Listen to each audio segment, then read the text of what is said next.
So welcome everybody. My name is Ihab Lutaif. I'm a writer and activist. I'm an IT manager at McGill University and a member of the board of the Quebec Writers Federation. I thank Roxana and I thank the collective for inviting me to chair this reading, which I hope everybody will enjoy. First, I would like to acknowledge that we are here on unceded land. The Jigjaga, as we know it as Montreal, is an unceded territory of the Kanien'kehá:ka Nation, and we acknowledge that this is a land that we settled on, whether we are from the original settlers or from the more recent comers, with or against our will. We are all here, and we have to play our role in making this land better for future generations than we got it ourselves. We have today contributors from different backgrounds, different places around the world. English, French, Canadian, from China, from Iran. I myself am originally Egyptian. So we look forward to the wealth of experience that we're going to experience together from the stories, and in my case, the poem we are going to be sharing together. I think that's good enough for my introduction. I will introduce Roxana to say a couple of words. Roxana Barmitash was born and raised in Iran. She has a PhD from McGill in sociology. She's an author of several books and has refereed journal articles on women's and economic role in the Muslim world.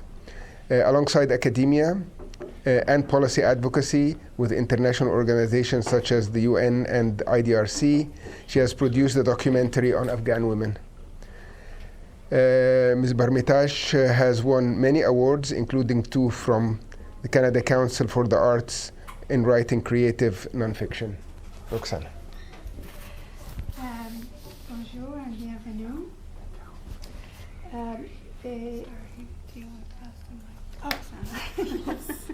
I have to do this a lot. Give us a 2 minutes. Welcome everybody. The idea for this event, which has been organized with the Benny Library Writers Collective, is to bring together our stories. Because when we tell our stories, we build connection, we build resilience, we're able to create solidarity. We establish cross-cultural bridges. I want to read you a quote by Elif Shafak. She says, "We are made of stories. Each and every one of us. Not to be able to tell your own story, to be silenced and shut up, therefore is to be dehumanized." And Donna Morrison says, allows us to see stories allows us to see others as they see us. It allows us to see ourselves as others see us. It allows us to play up our goodness and cast light on our darkness. I just want to say a little word about Benny Library Writers Collective. In this very room, there has been a lot of writing workshops. And out of that a group of us came together and we continued writing.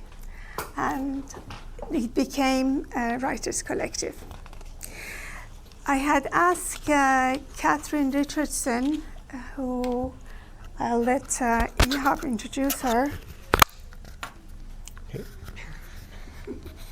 Back and forth.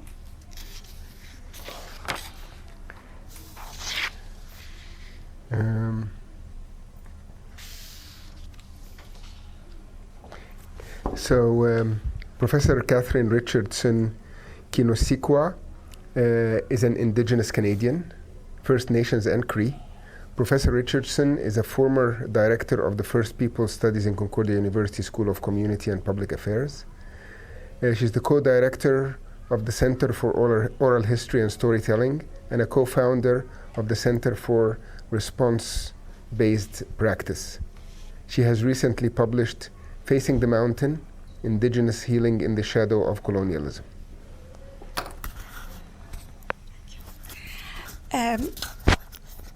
When we're thinking about the date, I was sure Catherine would be back from her trip to Spain. But then I found out that she's not. Then I asked her to write something, because the idea of actually this event is for us to come and share our stories in the way of a circle, that it is to a tradition. I was actually inspired by Native Canadian cultural practice of storytelling. She sent us her love, and she sent us her greeting from Spain. Welcome to everyone who is here today. I am sad I can't be with you all in person, but I'm committed to helping you open the event in a good way and to create a sacred space for holding everyone's word, contributions, stories, and the feelings that are generated herein. So now we open the circle for today's event. The Haudenosaunee people have their beloved Thanksgiving address. In this world called the words that come before all else, the elder acknowledges all life forms, Creator, Mother Earth, the sun, the moon, and all of Earth's being. This includes our one than human kin, the two-legged, the four-legged, the flyers, the crawlers, as well as the humans, our human family. I believe every culture, or perhaps every family, should celebrate and practice their way of acknowledging and expressing gratitude. May the circle today be filled with blessings, sharing, and gratitude. Even if life is hard, it is still sacred. It is both an honor and responsibility to be living on earth at this time. May the circle be filled with meaningful words and experiences that both invite us to marvel at our uniqueness and celebrate our shared experiences and connectedness. When you leave the circle today, close it up with gratitude. Say a few words to acknowledge that the circle will now be closed and all the preciousness that was shared will remain intact, with beautiful memories of this day and the sharing. When you go home, bring with you that feeling of connection and gratitude.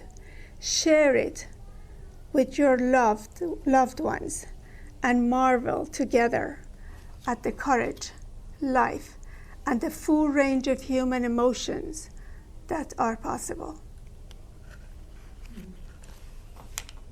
So. Yes, Give me the baton. Yes. So just a quick outline of the evening. We are going to be listening to, and I'll introduce everyone in their turn. We're going to be listening to Caroline, we're going to be listening to Joanne, we're going to be listening to Roger play some spoken word and music. I'm going to participate with a poem, and of course we're going to listen to Roxana for 2 stories as well. So we'll start right now with Caroline. Caroline,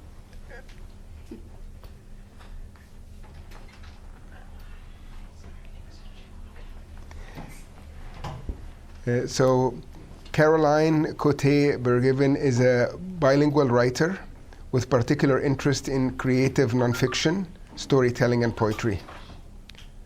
With a background in psychology and marketing, she currently works as a freelance copywriter and translator. Caroline, here you go.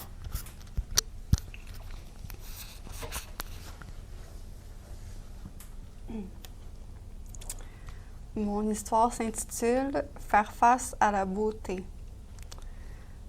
De quoi j'ai l'air?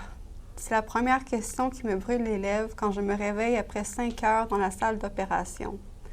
Ironiquement, elles sont gelées mes lèvres, tout comme le reste de mon visage, et le resteront encore pour plusieurs mois.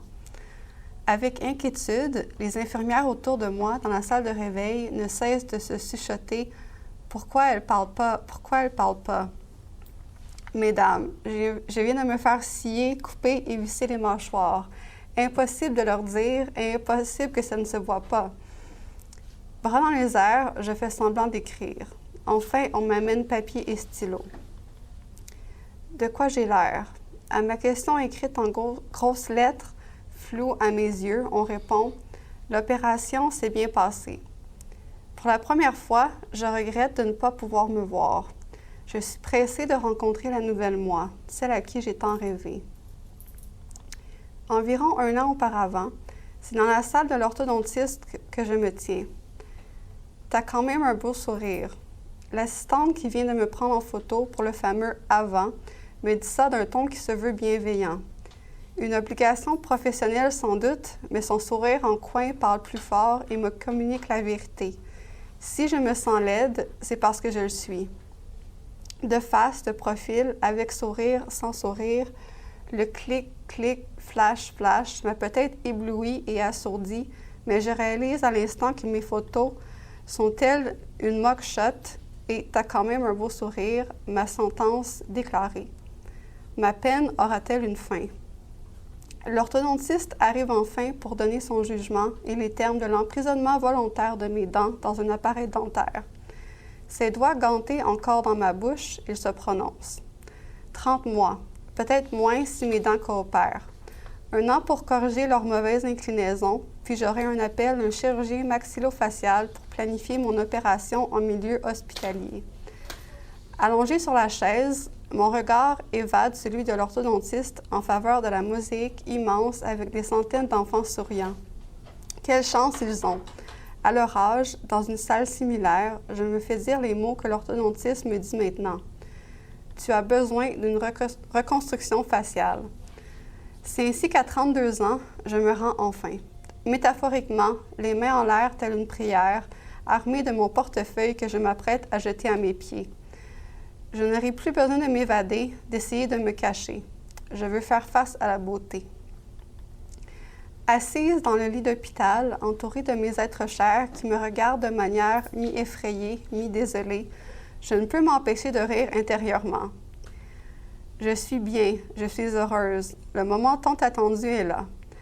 À travers la caméra de mon téléphone, je me vois enfin. Ce n'est pas exactement à la beauté que je fais face, à moins que la beauté ressemble à une enseignante de maternelle avec 2 testicules géantes sous le menton. Mes cheveux, séparés en 2 queues de cheval, semblent avoir passé 2 siècles sans gravité et sont ornés d'un bandage qui tient difficilement des sacs de glace autour de mon visage. Malgré le côté loufoque, mes yeux découvrent une nouvelle moi qui me plaît. Les mois qui s'ensuivent et me portent jusqu'à aujourd'hui sont remplis par la quête que j'apprivoise un peu plus chaque jour, faire face à la beauté. Bien que mon ancienne différence fasse place à un visage avec de meilleures proportions, il me semble encore que la prison n'est pas bien loin. Dans la liste des crimes contre l'humanité, la laideur ne figure pas. Et pourtant, le jugement est toujours certain. Marqué par le temps et plusieurs peines, parfois minimales, parfois maximales, mon visage a vécu une transformation et continuera de changer coûte que coûte. Vieillissante et trépidante, je continuerai de négocier ma liberté pour ne plus jamais me sentir enfermée. C'est avec un grand sourire que j'essaye de faire face à la beauté. Thank you.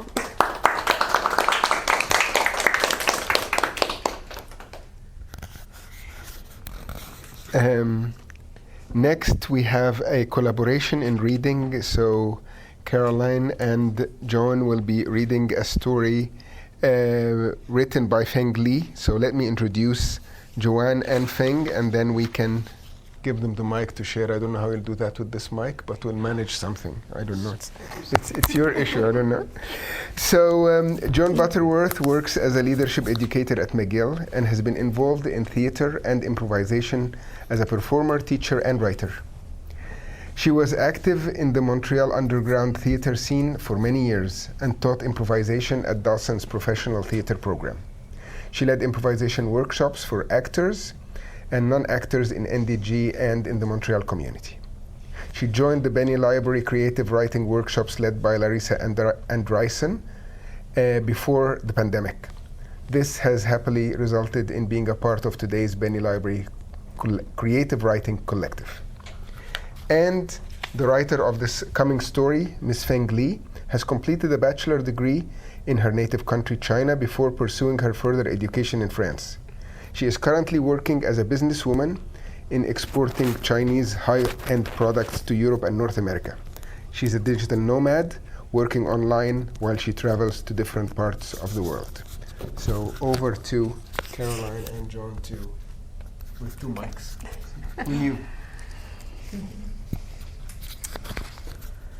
There are no ugly women, only lazy women, an old Chinese proverb. Why can't I be like my Barbie? I can dress her up, but I will never be like her. Sad. But it keeps me away from the ice cream. I stand and look at them. Saved pocket money stays in my purse. A big sight over the vanilla, strawberry, cherry, and chocolate ice cream. I watch other schoolmates enjoying their ice cream. I should not allow anyone to see me dancing. Dancing is for girls who are not fat like me. Look at Aunt Wang's children. Every night after dinner, they jump to help wash up. They're not lazy like you, says Mother. I am a journalist, but your articles have never been published in the school's newspaper, says my father.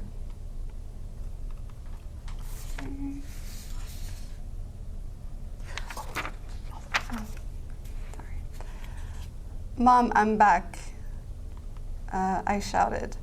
Mom, busy with cooking in the kitchen, is angry with me. Open the door yourself. You've the key, don't you? I throw away my backpack and run to the kitchen.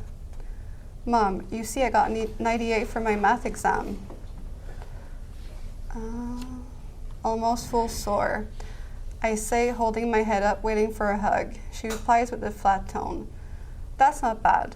Leave the paper on the table after eating. Let's go through it. And if it was a mistake of carelessness, it is unacceptable. You should be more careful in the future. My smile disappears. Can I go to Grandma's this week? Hoping for some reward for my almost high grade. I think you'd better go after finishing your homework and once we find out why you didn't get 100. We can talk about you visiting your grandmother. Can I go to Kong's home? She invited me to her home tomorrow. I beg. You better focus on your math and find out what mistakes you had first. Then you can go. Later, I rewarded myself with 1 sundae ice cream. I am using all the pocket money I had saved for weeks. I had given up all hope about being a Barbie. Many years later, at college. Damn pimples on my face. I have to use lots of foundation. There are no ugly women, only lazy women. I better make sure I am on a low-calorie diet. When I am at the supermarket, I spend a long time walking up and down to find food that has the least calories. No butter biscuits that I love. Instead, I eat less. So, I eat less. Plus, I regularly exercise at the gym to keep fit and sleep before 10:30. No bars, no late parties, not like girls of my age. My first job after college. I show up with no makeup, wearing an oversized shirt and pants. They are my daily outfit, and they don't look pretty. They are just comfortable. I work as an operation manager. At the Chinese New Year, the company prepares a gala dinner for all the staff with a dress code. Ladies should wear formal clothes. I bought a tight skirt and went to a makeup artist. At the party, everyone is surprised to see this was a new me. They never thought that I could be fashionable and stylish. All the praise and compliment meant one thing. I should spend time and effort on how I look. The new revelation was the beginning of several hours on YouTube to learn how to use makeup, many trips to stores to buy clothes, and last but not least, several pairs of high heels.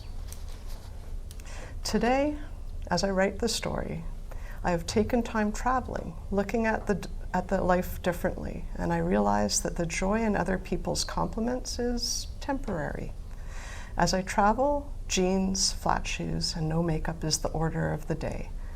For now, away from the world of competitive professional life, I love my oversized clothes, baggy trousers, with lots of pockets, and my hair in a ponytail. By being myself, I am celebrating and officially announcing myself as a lazy woman. My interpretation of the popular Chinese proverb is, lazy women are happy women.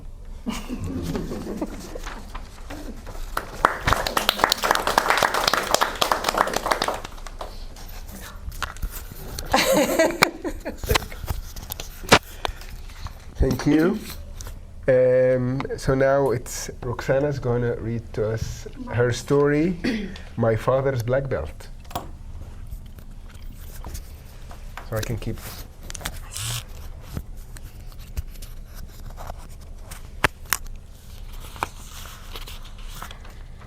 Eat more, beautiful, said Gita to my 8-year-old cousin Zore. And with that, she put another portion of rice on her plate. My cousin and I were at Gita's luncheon. She was my mother's bestie. We were two well-behaved girls. We did as we were told. With more food in front of Zore, her face looked desperate. But I was very confident. The belt was wrapped tightly around her waist. She wouldn't be able to eat much. This was one of those measures we took to prevent eating too much and becoming fat girls. My cousin had always wanted to have sisters, but instead we both had brothers. That was why we had became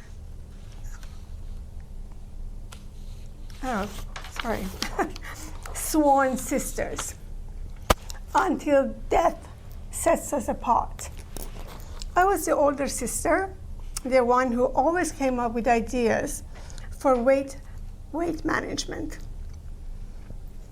For the luncheon, my genius plan was to put a restricting leather belt on Zore's waist. As soon as we had arrived, I whispered to her,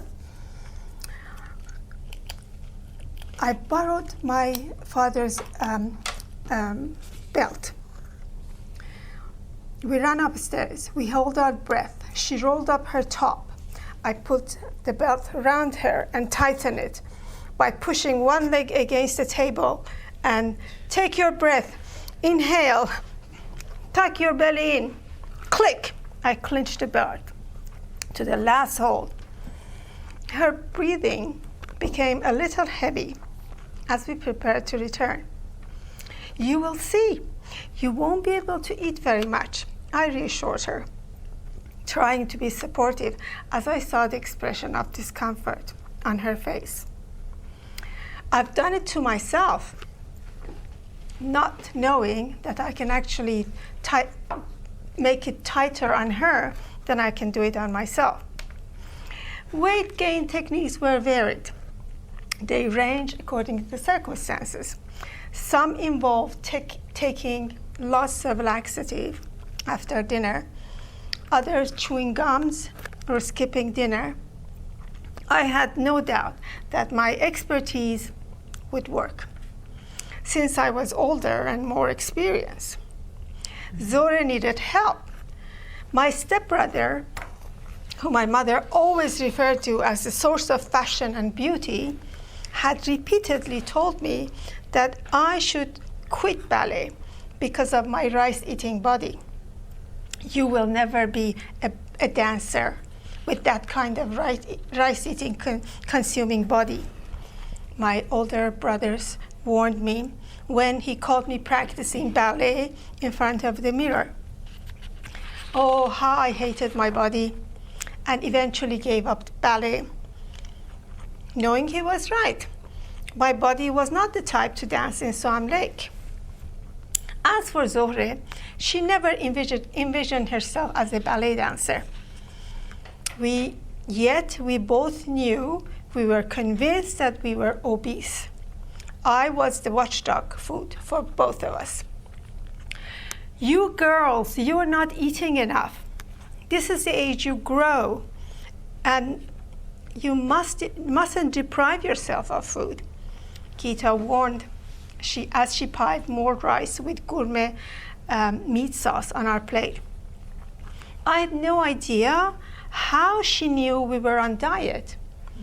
Gita belonged to an underground socialist feminist movement. She constantly criticized the world of fashion, which had made us millions of young women and teenagers hating our bodies.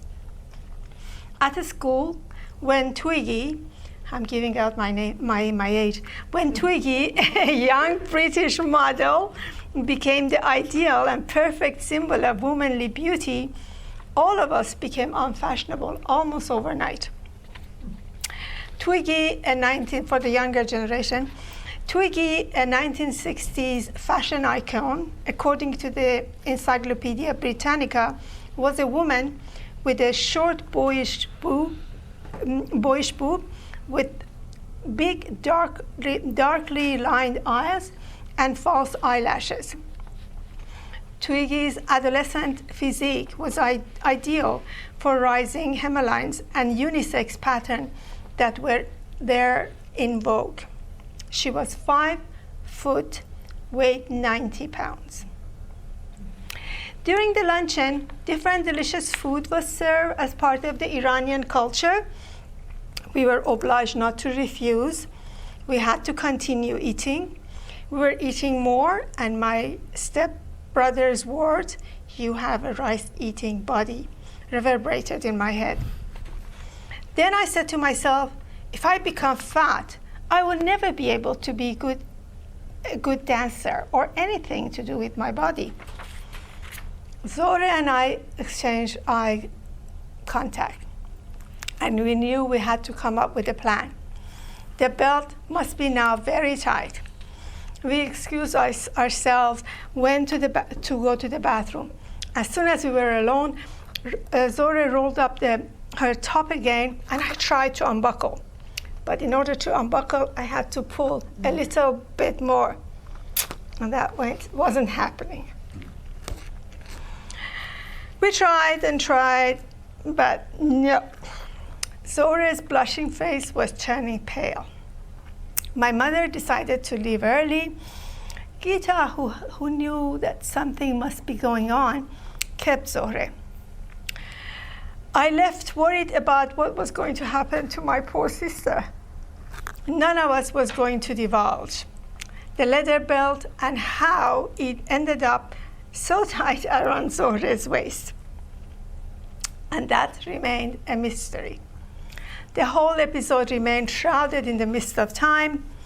Mark Twain once said that a secret can be kept by 3 people only if 2 of them are dead. But I know my secret is safe here.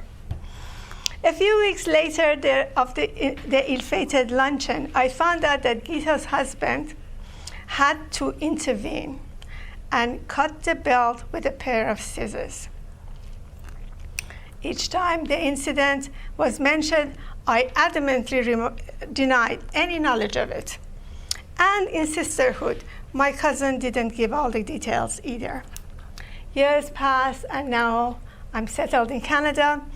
A few weeks ago, I went to my hairdresser, and she asked me if I was ready to have the white hair show. I think, and I said, no. Then a million questions circled in my head. How long will I be striving towards unachievable goals? As our lives are filled with selfies and group pictures on Facebook, Instagram, and other social medias, which are far detached from our realities, how possible is it to accept ourselves as we are?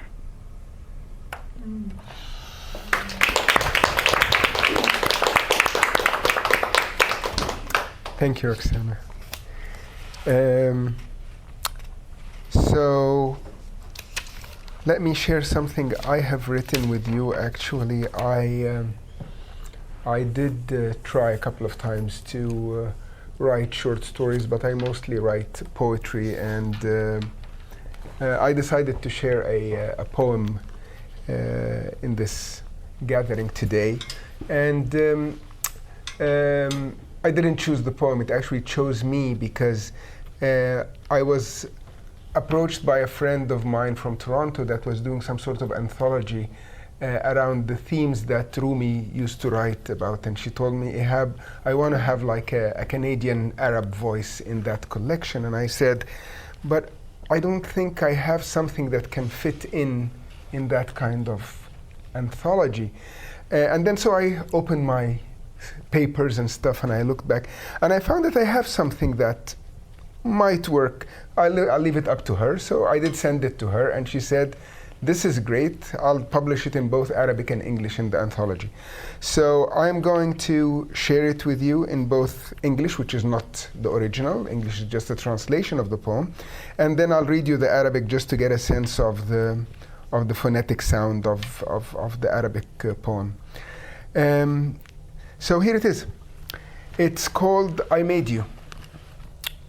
I made you a secret and ordered you. Go. When your path is blocked, halt, but only for a moment. Then go again. I made you a mystery and ordered you. Speak. When ears are shut, hush, but only for a moment. Then speak again. I made you a dreamer, and your dream was to conquer the world, to see what has been and what never was, from the dawn of creation to the edge of time. I made you a lousy excuse for mistakes that weren't yours. I made you a cruel revenge for crimes you didn't commit. Yet you rose, and from you emerged the meaning of life and the essence of existence.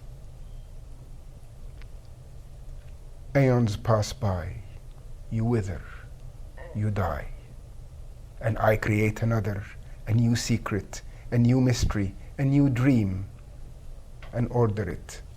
Go.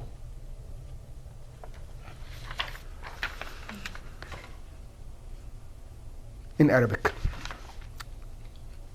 خلقتك سرا أمرتك سر وحين يسد الطريق توقف ولكن للحظة وعد للمسير.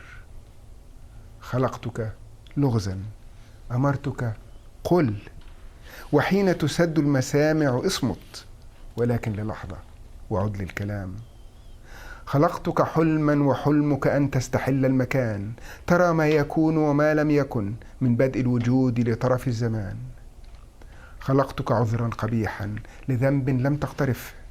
خلقتك ثأرا غشيما لجرم لم ترتكبه لكنك تسمو ومنك يفيض فهم الحياة ووعي الوجود وتمضي الدهور وتذبل وتفنى وأخلق بعدك سرا جديدا ولغزا جديدا وحلما جديدا وأأمره سر. Thank you. Ihab didn't do justice to introducing himself. He's a published poet. Thank you. Let's take a break. 5 minutes, use the washroom, drink some water, and we'll convene again. Thank you. You with this interesting, really inspiring evening. It's now Joan's turn to read her story. So I don't know what the title is, so you go ahead and take the microphone. There we go.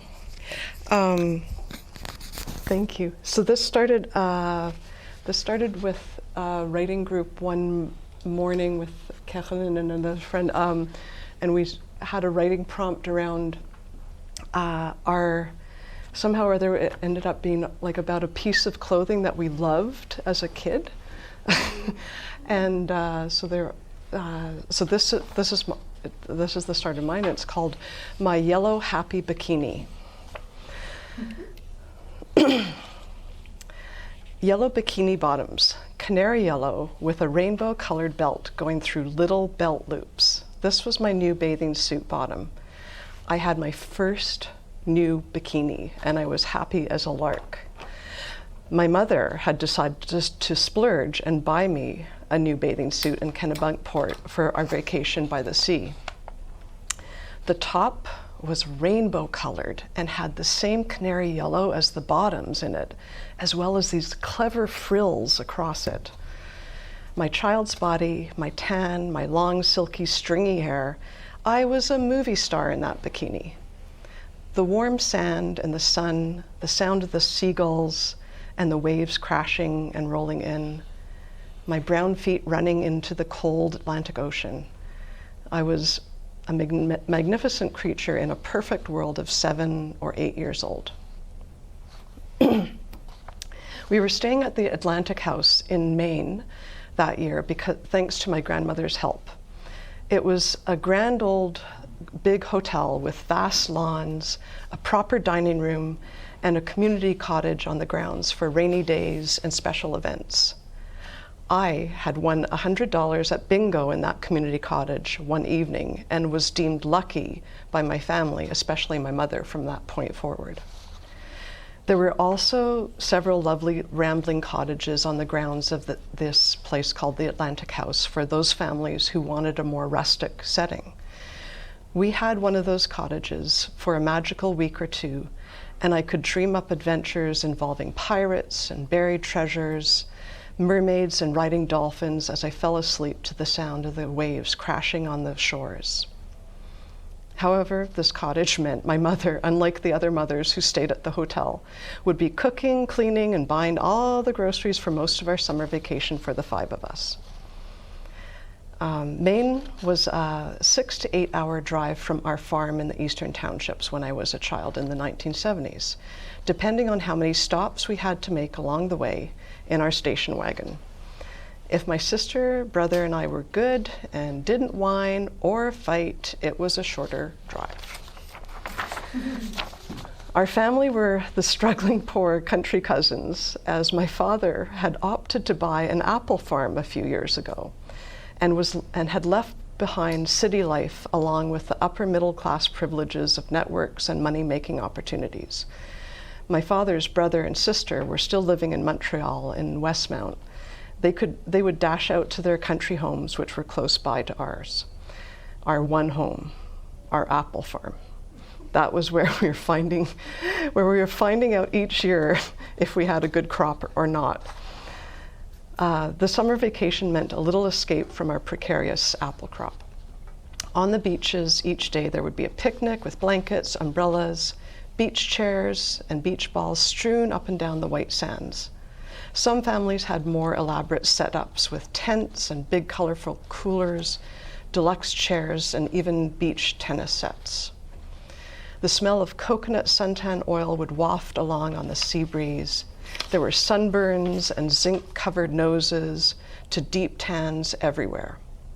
You'd catch people checking to see how tanned they were by revealing the white skin under the protection of bikinis or bathing suits. My sister, brother, and I would use our styrofoam surfboards in the waves for hours, observing the bigger, fancier ones that some other kids clung to near us.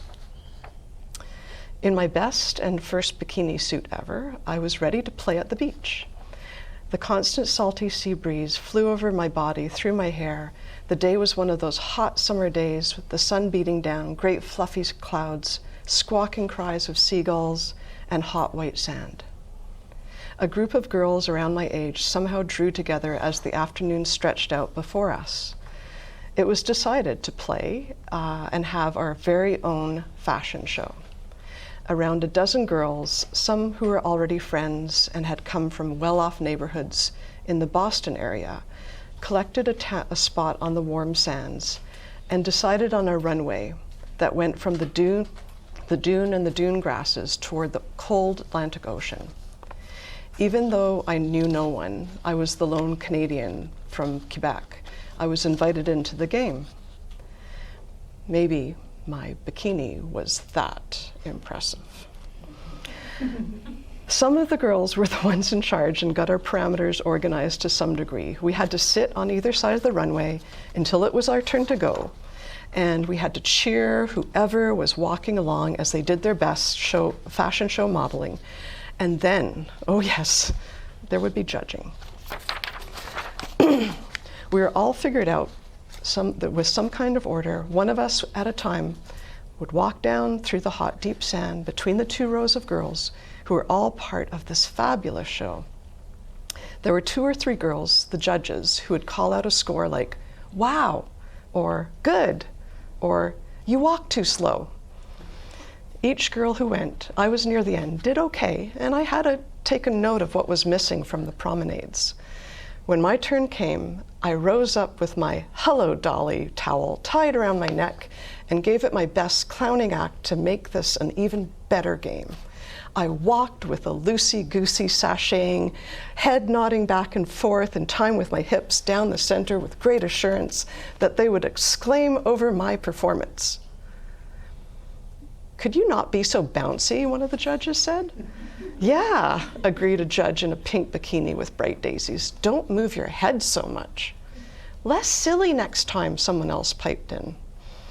I sat down in the sand. As the walks continued, each contestant sought to be the most sublime model. None of them were all that great from my perspective. They were all doing an okay, regular job of modeling. As the youngest in my family, I knew how to invoke laughter into the mix, especially when there was no fun in evidence.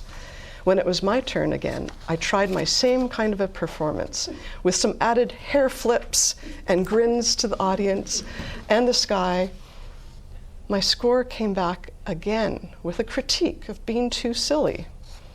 "Stop making fun of the fashion show," quipped the pink bikini girl this time. My third try with a defiantly cheeky sashay down the sandy aisle. This time, the pink bikini judge started wagging her finger at me, saying, "No, no, no, no." Then it happened. "You can't play with us anymore if you aren't going to be serious." I sat back down in the warm sand and considered this, especially given their taunting, bossy tone. My turn again. I did it again. And I sashayed all the way, my towel cape blowing behind me in the ocean breeze. I knew that they should know how brilliant it could be to have more fun and silliness and charged ahead. They had one more chance.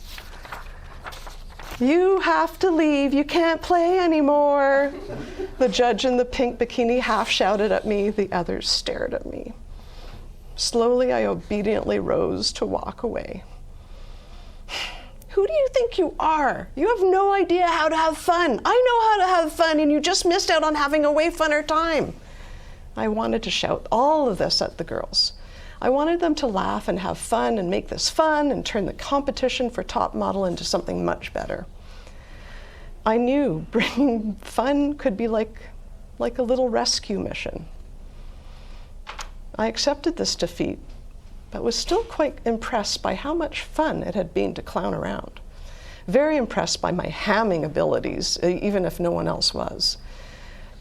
I wandered off alone and plopped into the sand a little distance away. My first public fall from grace that was actually a tumbling crash into grace. So whoever you may be, dearest jokers and clowns and comedic voices here today, keep your head high, and may you bring your own version of the happy yellow bikini wherever you go. The end.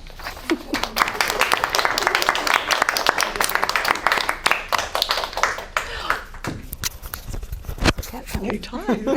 I try to remember. Thank you, Joanne. So now we're going to have Mr. Roger Sinha present, and Mr. Sinha is an artistic director, choreographer, and dancer, and the founder of Sinha Dance Company.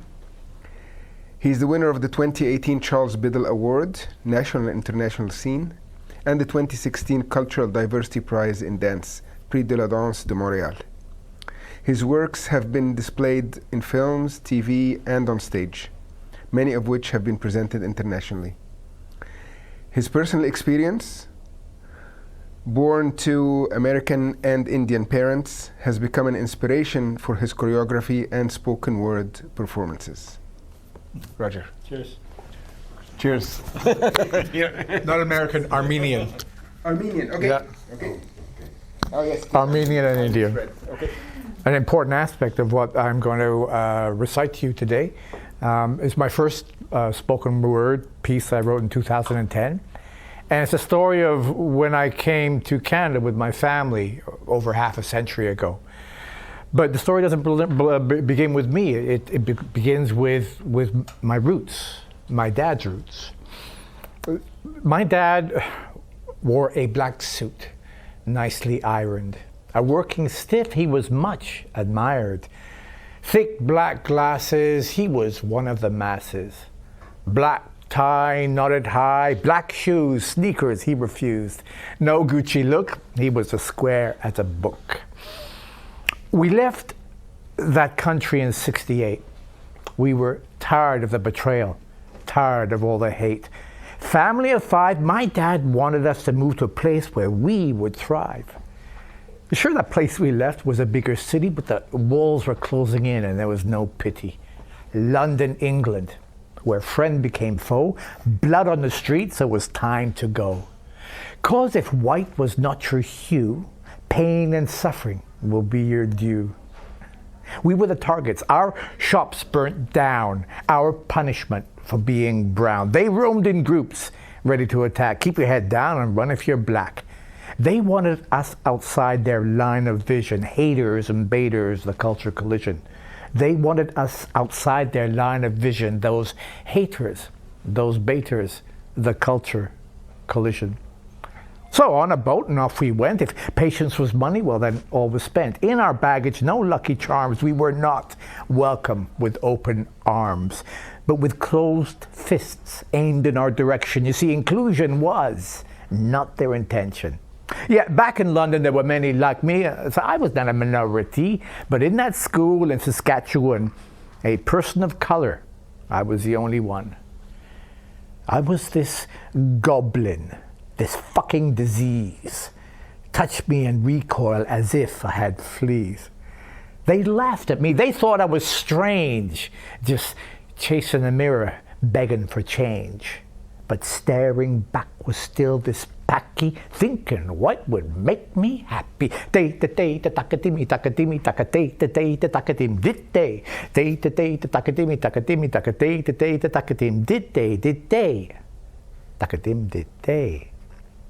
Standing my ground I was good at, not shy from the constant combat. Pretty damn good at making a fist. My target, that fucking racist. But my barker was worse than my biter, and I was no mean-ass fighter. So 1 minute I'm up, next thing I'm down. Yeah, I know I should have given flight, because landing on my ass did not make me white. Looking for a color that was new, the blood of my nose, this painful hue. They want us outside their line of vision. Haters and baiters, the cultural collision. They want us outside the line of vision. Those haters, those baiters, the culture collision. Knees and cheek and fist and nose, kick in the shins, step on the toes, elbow and ribs and then the gut, pull the hair, kick the butt. 5 against 1, not really fair. If I had 4 with me, they would not dare. But during recess, no plans, no gang, but during recess, no pals, no gang. Not be long was part of their plan. Got a shit kicking every day. Go home, Packy, you cannot stay. Saskatoon, Saskatchewan, 68, from the port of content to the harbor of hate. So that was a story of my immigration, the pain, the shame, the frustration. You heard my story, you heard my words, but in this life of struggle, I remain strong because my roots are my revolution. No shackles to bear, that's my resolution. Creation is my evolution because my roots are my revolution. Thank you.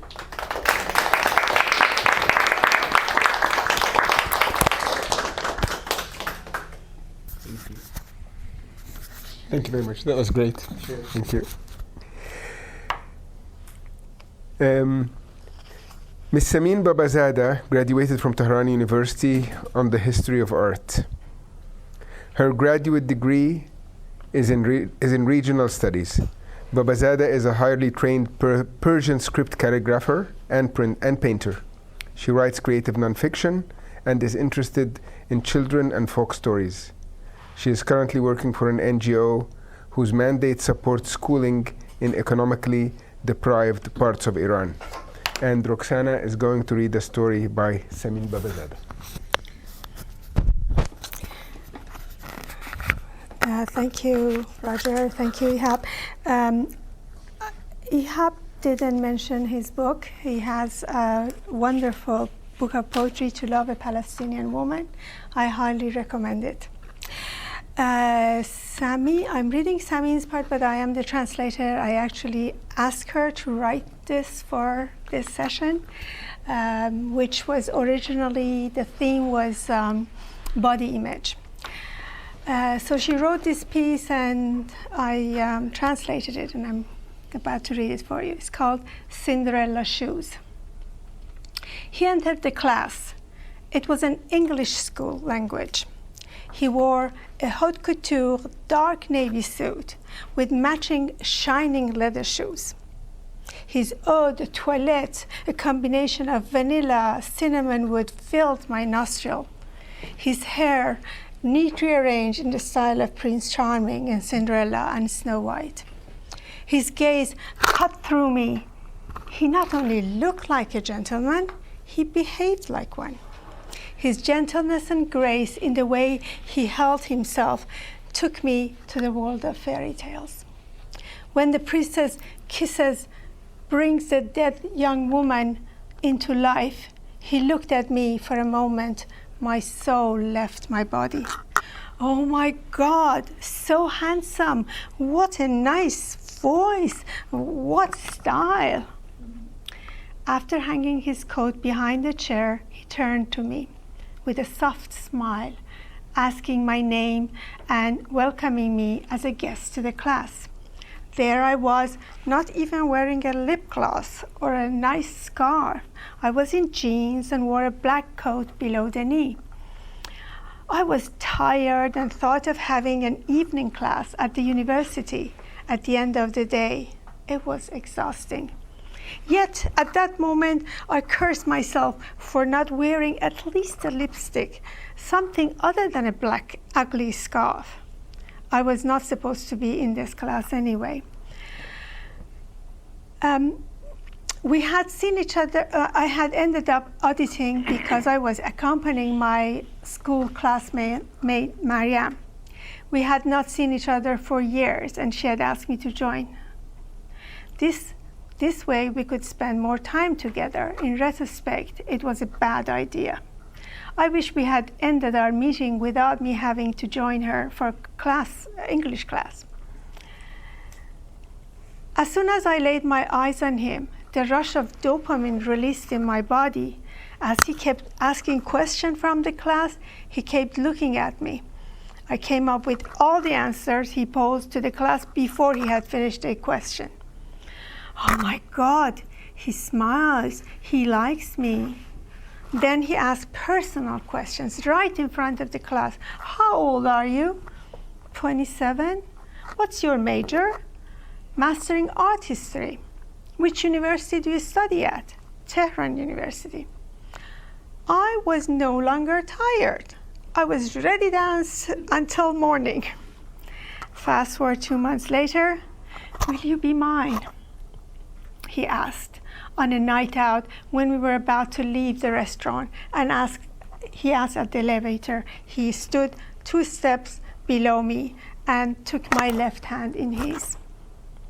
I didn't have to respond. He knew the answer. Before I could speak, he kissed my hand. It burned me inside out. All I could see was his strong arms and the vein on his hand and his chest showing from his unbuttoned shirt. He bought me a rose that night. I preserved it carefully inside the book. This will last forever. I was his, he was mine forever. Fairy tales were true. I had just found the Prince Charming and was about to enter the palace and become the queen. The magic had happened right here, not in Hollywood, in Tehran. In my own city, I had entered the world I could only dream of. Fast forward. I like blonde hair, he said. Do you want me to bleach my hair? It wasn't even a question. If he liked me with blonde hair, I would bleach my hair. I went blonde with long-waisted hair. Every time I looked at myself in the mirror, I saw someone. It was not me. I kept asking, who is this woman? Nima was his name, was excited at first. Yet his enthusiasm didn't last. A few weeks passed and his passion for blonde hair waned. Soon he didn't care what my hair was. I was becoming invisible. When he didn't care anymore, I decided to cut bleach dry hair, which had turned into yellow straw. I cut my bleach burnt hair and was no more a blonde. A few weeks passed. He didn't talk about our common future. I didn't ask. One day, when we were shopping, he stood in front of the window. You know, I wish you could wear this. He pointed to an oversized model. What? He wants me to be oversized? I didn't care. I didn't dare to say much. We came to my house. He was sitting on the couch in front of me, took an apple from the table, took a bite and said, honey, maybe you're very attractive to men who like thin, curvy women, but I really like oversized women. I want your weight to go up to 80 kilos. That meant I was to gain 25 extra kilos. No one, including myself, thought of me as thin. I thought of myself as well-proportioned, and so did others. I didn't respond to him. How could I become 20 kilos more? It's unhealthy, impossible, outright ugly. I could try, I guess. From that point, I was out and about. I looked for women who were to his taste. If I saw one on the street, I would follow her, as though by some magic, I would look like her. I started to see oversized women more than ever, and worse, I saw them next to him.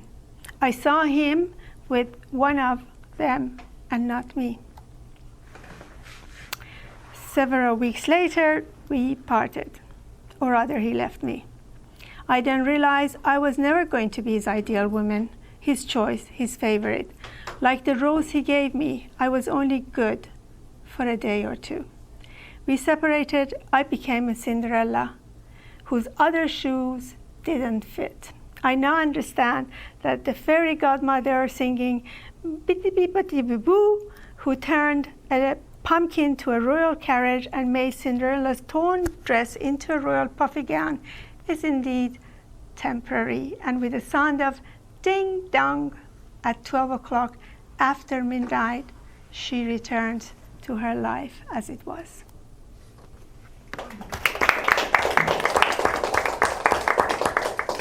Thank you. Yes. Okay. Thank you, Roxana. And thank you, Samin, although she's not here. We're back to Rogers, and he will perform for us When I'm 64. Turned 64 this year. That number of that famous Beatles song, you remember? Yeah? Remember? Yep. Will you still feed me? Old and losing my hair many years from now. Will you still be sending me Valentine's, birthday greetings, bottle of wine? When I stay out till 3:45, will you lock the door? Will you still need me? Will you still feed me when I'm 64? La bibliothèque Bénie est le point culturel de notre sur le aéroport de 15 minutes. Merci de vous avancer au bord de train maintenant. The Bénie Library and the Culture Center will go down in 15 minutes. Please come forward to the checkout services now. Thank you. I'm not going to sing that again. But I've been dreaming about tomorrow. These broken shards of sorrow. Cast away the shrieking echoes. Time is something we all borrow. Just a speckle in the cosmos. But my rhyme, I continue to explore. Will you still need me? Will you still feed me when I'm 64? Will you rustle up sustenance when my hands can't wield a fork? Will you need my verse omnipotent when my voice can barely talk? Will you still reach out and touch my soul when my heart will soon beat no more? Will you still need me? Will you still feed me when I'm 64? Years been racing like wild stallions, my skin's a roadmap of resilience. From every scar, every abrasion, I've become a living brilliance. I've spun gold from life's grim threads, each verse a testament at my core. But will you still need me? Will you still feed me when I'm 64? In the beat, in the rhythm, fitting life's strange algorithm, in the street, in the prism, shaded by this growing schism. Oh, age is but a number, yet it knocks on every door, wondering, will you still need me? Will you still feed me when I'm 64? 64 revolutions round the sun, fading youth I can't restore. Character scribed in every line, each wrinkle tells a little more. Wandering, pondering, life's grand mystery in store. Will you still need me? Will you still feed me when I'm 64? Stepping into twilight, life's score is no longer a roar. But as long as I've got you by my side, I'll never feel poor. Age ain't nothing but a mind game. Our love can outscore. Yeah, she'll still need me. Yeah, she'll still feed me, even when I'm 64.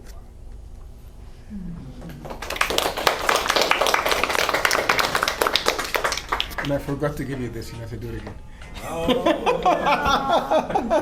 It's okay. And in 3 weeks, I become a senior citizen. 3 opus cards. I got that one. Yeah. I got that one. That's good. Greetings, bottles of wine. It let me out till 3:45.